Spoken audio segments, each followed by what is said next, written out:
Today's video is concerning phosphate uptake in corn.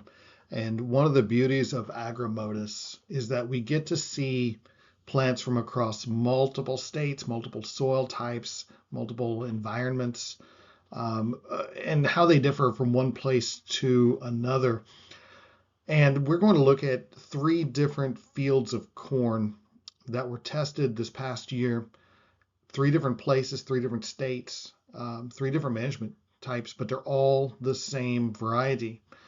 So, in terms of phosphate, in previous videos, we shared over 90% of our samples showed luxury consumption of phosphate.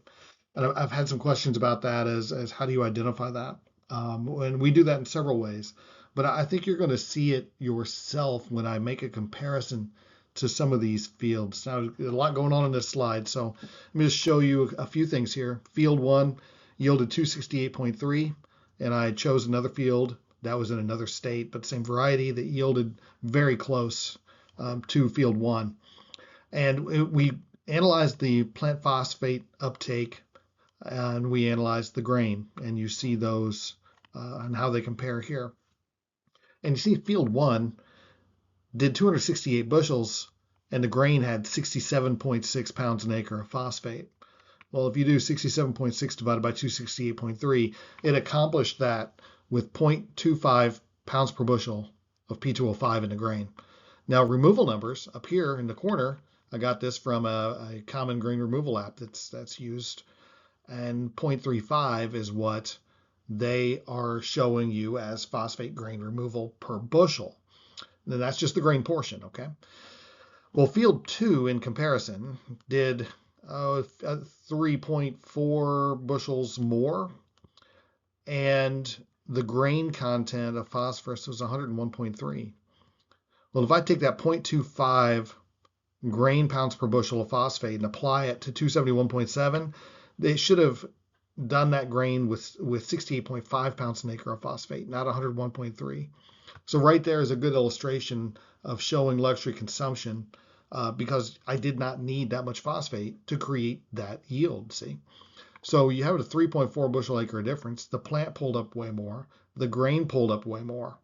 So when you look at if it could have done it with 68.5 pounds an acre of grain phosphorus, well, that's 32.8 more than it needed to do.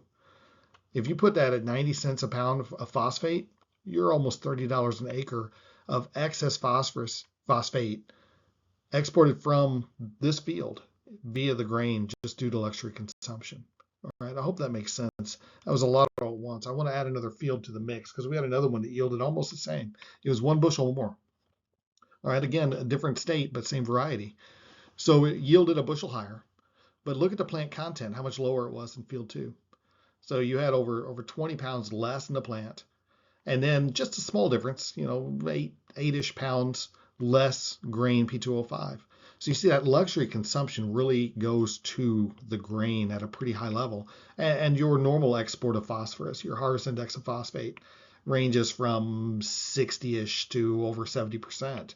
So when you have too much phosphate, or I shouldn't say too much, but more phosphorus than you need up in that crop, you're going to lose a lot of that via your grain, which just equals loss in your pocket. It's phosphorus that you paid for, that you put on your crop.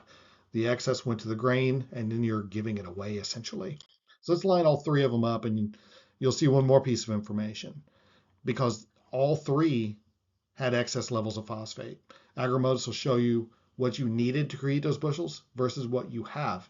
So that field 1 we looked at that we were doing all the comparison to was still 34.6 pounds of excess phosphorus. You didn't need that phosphate to create that many pounds of grain, all right? So when you look at field 2, you did have, 3 or 4 bushel increase when you moved to field 2 and field 3. But even using this too high number at 0.35 pounds per bushel, if I did 268 bushel here and I go to 272, let's say you add 5 bushel, well, 5 times 0.35 is less than 2 pounds more necessary to go from a 268 to a 272. Yet you went from 67 to 94 all the way up to 101. So that's all luxury consumption of phosphorus. This field too had a very high level of excess phosphate in that crop. So if I were that grower, I would look and see what did I apply before. If I put down 150 pounds of MAP, I might dial that back if I know that I have that much excess going into the crop, because all you're doing is putting it into that plant to be exported in grain. You're not getting that back. All right. It's not, the stover is not what's going to store the majority of your luxury consumption of phosphorus. So you stare at this a little bit, kind of get the idea that, okay, this one was already excessive. This one has a little more excessive level. You see the plant actually has less phosphorus content at 272 than it did at 268 in these two fields. But then this one in the middle with the highest level of excess, look how much the plant jumped. You have a 20-pound jump in the plant, and you have a tremendous large jump in the grain.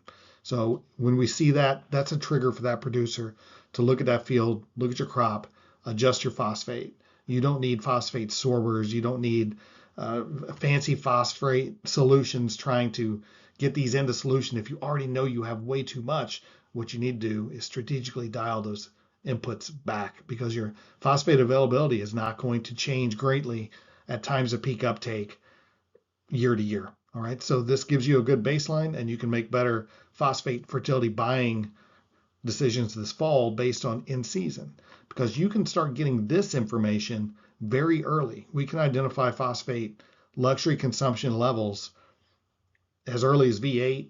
By tassel, you get a really good idea of which direction you're headed. You can verify that before you harvest, and hopefully before you buy your fall fertility, so you can make some informed decisions. All right, so that's all for now. Thanks for watching.